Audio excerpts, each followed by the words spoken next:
We are privileged as a county to have received the Gender Commission, Gender and Equality Commission, on a study they are doing on particularly girl child and what appears to be a discrepancy or a gap between the girls who move from primary to secondary, and find out the reasons why there appears to be almost 16% gap in the transitioning of these girls for purposes of education only.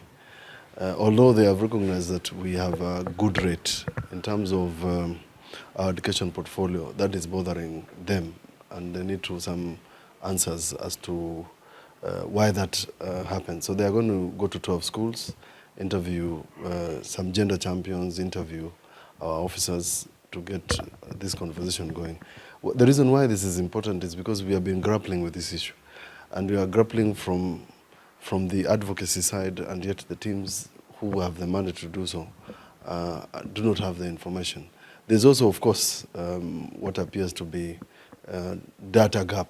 Means agencies of government are collecting data, but the data is not percolating to the other outfits. This study is being conducted in 19 counties across the country with a focus on minorities and marginalized. Specifically for Makueni, we are looking at 12 schools in all the sub-counties.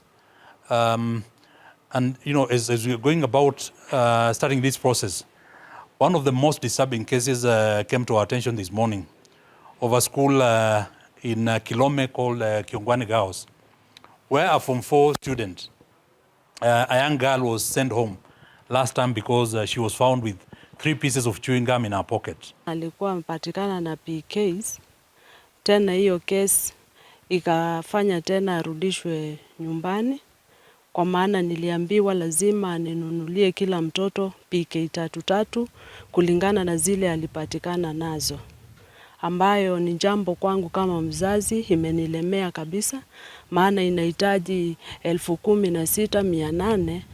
Ndo maana mimi imenilemea kabisa, ndo nikajaribu kutafuta usaidizi. When we looked at this homestead, is that it's a very poor family. They cannot be able to afford this amount of money. And yet, this kid is supposed to be in school preparing for a final exam. What happens is that the school has punished both the student and the parent, because what fault has the parent done to demand for this high level of punishment in terms of monetary value? So we condemn it in the strongest terms as a commission, and shortly after our courtesy call with the county commissioner, we are going to the school to establish what really happened and to demand that this kid be reinstated back to school immediately without any conditions.